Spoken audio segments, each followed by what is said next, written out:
find at this time of year, when it gets to the fall weather, everyone's getting sick. And when we get sick, everyone just gets more emotional or more in touch with their feelings. And I think it's because like our lives slow down a little bit maybe. So let's have some tea.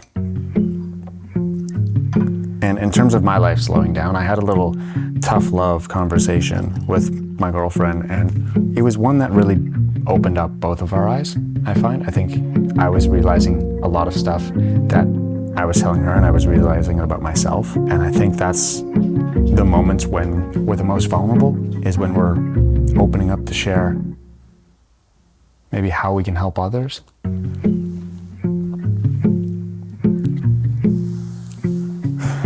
Our tough love talk was on the challenges that we need to give ourselves in order to grow and to move forward. And what made it tough love is that we need to acknowledge what we did in the past, but we also need to acknowledge what we're doing in the present and what we're not doing. And I feel like a lot of what we are doing now is complaining about where we are and our anxieties and our stressors and not doing anything to help it.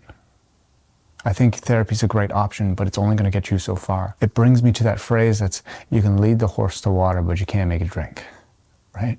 You can go to therapy and they can give you the tools that you need to help yourself. But if you don't use them, if you don't implement them into your life, it's like wearing sunglasses indoors. You're just using it at the wrong time. And so when we get into topics of, feeling stressed in our life and feeling like we're not good enough, or, maybe our path isn't right, or even just anxiety. I think if you're near the age of me, you're at the point where you don't need a coping skill for anxiety. What you need is to not feel anxious. And how do we get there? If you've listened to my podcast, there's things that I reference a lot, and it goes by the name of HENS. I made it up. It's not scientific, but it works for me. And it's hydration, exercise, nutrition, and sleep. And if I have all four of those things, anxiety, stress, everything in life just kind of works itself out, because I'm taking the time to just focus on me. And we all say that we don't have enough time, but yet we're doom scrolling for hours on days. So this was a tough love conversation that wasn't just with my girlfriend, it was with me. It was internal as well. Is this tea gonna be too hot? Yeah, it is. It is. Okay, let's read the quote though. If you truly love nature, you will find beauty everywhere. Vincent van Gogh. Really? I feel like you could just say anything and then just write any name. But all right, we'll give it to him. The things that I realized that I needed in my life was I need to challenge myself more. If you think about, going back to high school, we had these presentations. I would always feel super nervous and anxious to go up and give this presentation. My throat would lock up. I couldn't speak. Now we're older. We probably have jobs. We're probably not getting challenged that much. How are you gonna grow? We're living the same day in and out. There's no growth there. And growth doesn't just need to be physical. It doesn't just need to be going to the gym or growth in your workspace.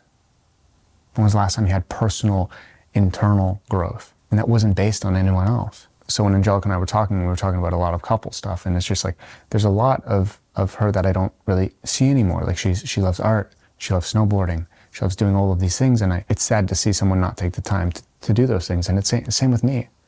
It's the same with me. And in the past few years, I've implemented that a lot. In the last 3 years, I've tried 3 new sports, and I've fully gotten into it. And not to throw, and by no means is this throwing her under the bus. It's just kind of using this as an example. She wants to start drawing again and painting. And it's amazing for me. And I'm so excited for her to try that, because it has nothing to do with me. It's everything that I can't do. It's going to make me just be in awe that the person I love is doing something that they love. And the way that you perceive this doesn't mean that you have to find somebody to love in order to do this. This could be your best friend. This could be your mother, your brother, whatever. It doesn't matter.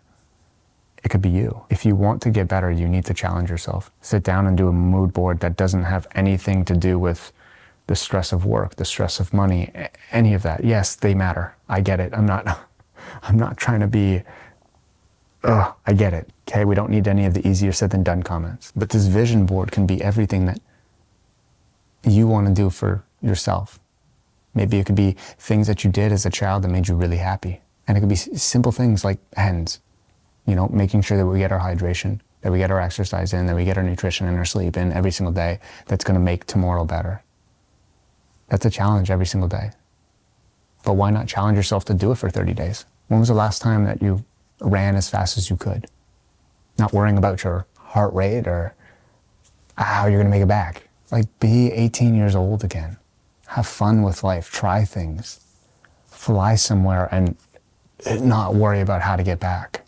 Text your friends back without friggin' counting the seconds down, thinking, oh, okay, I waited too long. So many times when I see somebody get a text, I'm like, just reply right now.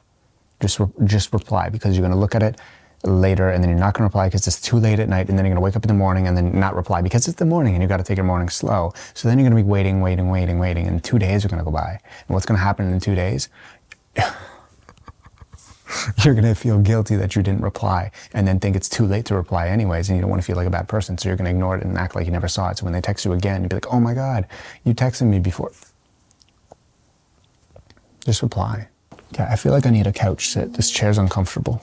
It's just crazy as we've gotten older that we've made life so hard for ourselves, when it's actually so simple. You literally just need to do the things that make you happy in order to feel happy. And asking yourself, do I feel happy, will only make you sad. And so going back to the anxiety thing, I'm 28. I don't need to be told to have a pinch of salt or suck on a lemon in order to, you know, ground myself during an anxiety attack. I've been told it, and it's still weird to me. If it works for you, no judgment. But I like to think about, you know, anxiety and stressors of this life kind of like eating fast food. It tastes great in the moment, but you know in a day or two you're going to feel it. It's almost like when we have a headache and we're like, okay, yeah, we'll just pop the Advil. Right, but I'm at the point in my life where, how do I get to the point where I don't even need the Advil? How do I get there? What do I need to do that day before in order to make tomorrow better? Because we're not living for today. We're living to make tomorrow easier, happier, to enjoy tomorrow. We're going through the hardship of what is today for tomorrow to be better. And we've gotten in this whole self-help cookie cutter aspect of life that's like, you need to live for who you are today. You need to go out and be the best you today, because today's what counts. Tomorrow, how can you be the best you if you don't acknowledge what you need to do to be a better you tomorrow? I know someone's going to be mad about that one. And for all the people in relationships, these tough love conversations aren't planned. This is what happens when you're in love and you want other people to do better around you. You want your partners to succeed and to feel loved, and you want to feel loved, and you want to feel love for them when you watch them be the person that they want to be. It's the most beautiful thing ever.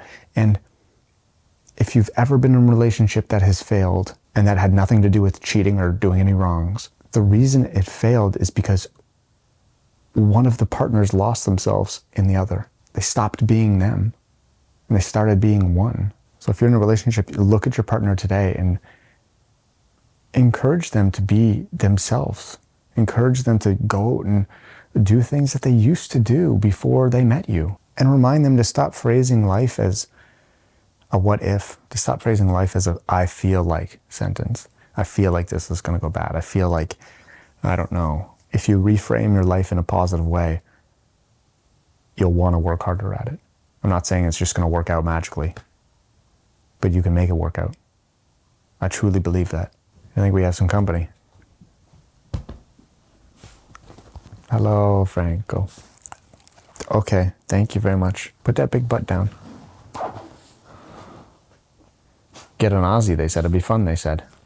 He just looks at me and was like, what are we doing now? But if there's anything that you take away from this video, I just encourage you to challenge yourself and stop giving yourself this pity party of you don't think you can do it. Shut up. Give it a try. Take this time to fail and learn again and try. Ask yourself, when was the last time that you actually tried? And do it. Run that fast mile that you didn't think you could. Lift that heavy weight that weighs more than you. Write that book that you think is so easy but you've never done it. Paint that picture. That is your life. Take the hour that you scroll on your phone and implement that into something that will make you better. And shut up and just give it a try. That's all I have to say. Thank you for listening to this tough love chat. I know it's something different. It's just been on my mind, and I just didn't have like a script to say it all. I just had to say it in like a non-camera way. I'm really excited to see the comments on this. And if you like the hoodie I'm wearing, that'll be down below as well. But stay you, and I'll see you guys next time.